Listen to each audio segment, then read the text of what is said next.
HTC U12 Plus, a powerful phone with a powerful flaw. Who might buy the HTC U12 Plus?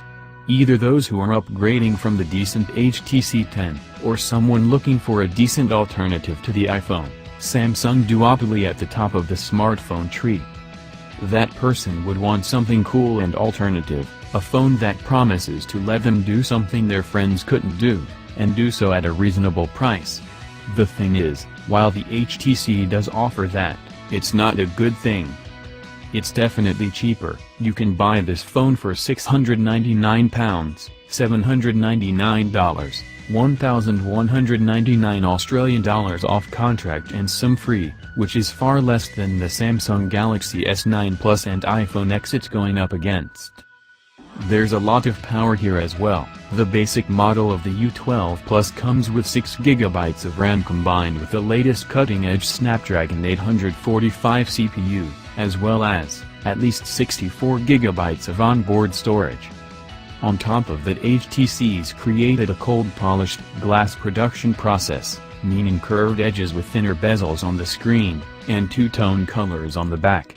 All in all, a very attractive phone indeed.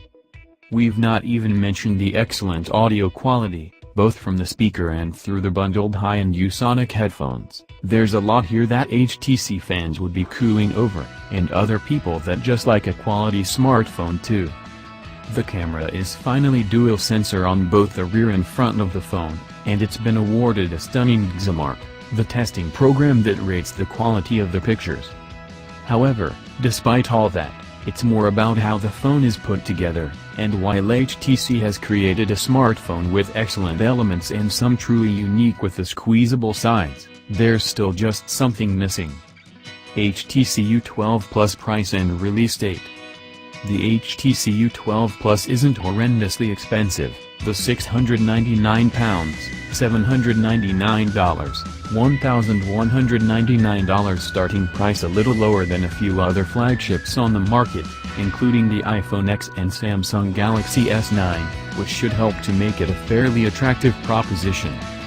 In terms of a release date, the HTC U12 Plus was launched on May 23 onto the world, but it won't be until June that you'll be able to get your hands on it.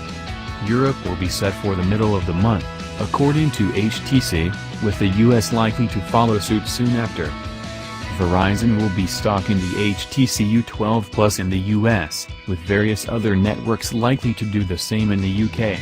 It'll also be available for sale on htc.com and through Amazon. The design of the HTC U12 Plus is rather different to the HTC One M8, or even the HTC 10, might have experienced, where they would be used to a phone that's hewn out of aluminum, something that feels incredibly premium in the hand. The new phone is made out of mostly glass. While that sounds fragile, and we did cause a small crack at the top of the phone from dropping it onto a hard floor, it's actually a pretty premium material to use in handset construction and allows for more signal to get into the device.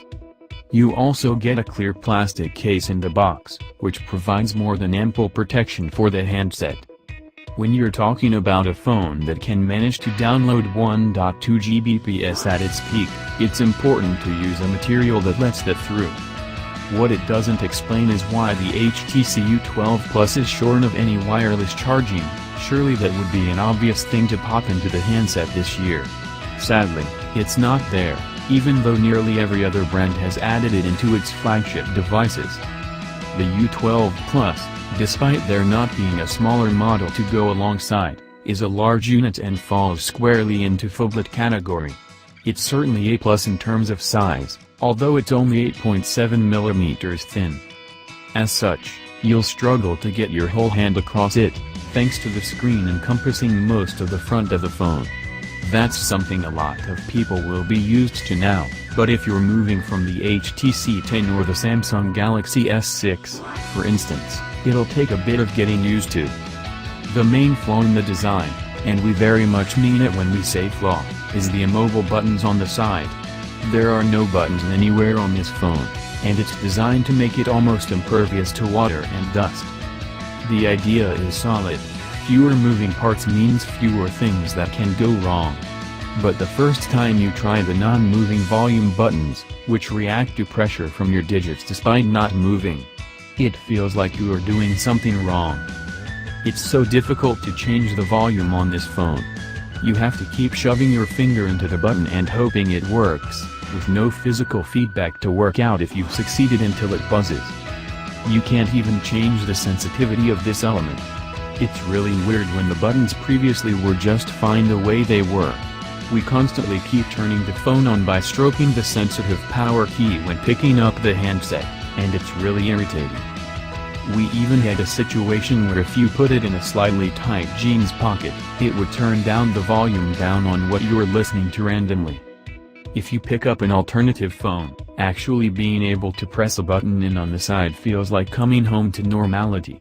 You might eventually get used to the sensation, but it's a stupid move from HTC that's instantly going to put people off when they try it.